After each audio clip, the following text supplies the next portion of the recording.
شہادت حضرت مسلم بن عقیل علیہ السلام۔ کوفہ کی گلیوں میں ایک اجنبی آہستہ آہستہ قدم رکھتا ہے، لبوں پر حسین کا پیغام، دل میں وفا کا چراغ، چہرے پر علی کی جرت کا نور اور آنکھوں میں شہادت کا خواب۔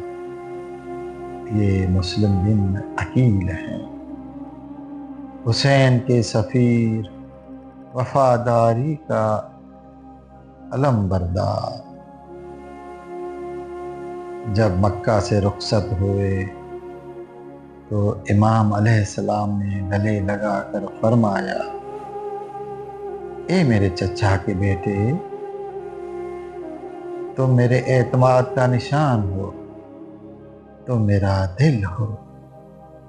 کوفہ والوں نے بیعت کی، ہزاروں نے ہاتھوں کو بڑھایا، مگر یہ وفا کی سرزمین کب وفادار رہی۔ ابن زیاد آیا، خوف کی آندھیاں چلی، لوگ بیعت توڑتے گئے اور مسلم تنہا ہو گئے۔ آج شام کوفہ میں ایک دروازہ کھلا، یہ تو آقا در تھا۔ وفادار خاتون نے دل کے دروازے بھی کھول دیے۔ راتیں سسکیوں میں گزرتی رہیں، مسلم کی دعائیں آسمان کو چھوتی رہیں۔ پھر وہ صبح آئی جب ستم نے ہتھیار پہن لیے، تو آقا گھر محاصرہ، تلواریں چمکیں، درندے لپکے، مگر مسلم نے کیا شجاعت دکھائی۔ ایک ایک ضرب پر علی کی جرت جھلکتی رہی، زخمی بدن، پیاسا گلا، تھکے قدم، مگر سر بلند۔ پکڑے گئے زنجیر میں، جکڑے گئے، عبید اللہ ابن زیاد کے دربار میں لائے گئے۔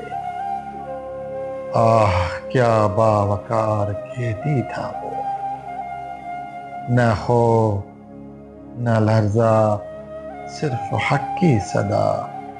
میرا جرم فقط حسین کا وفادار ہونا ہے۔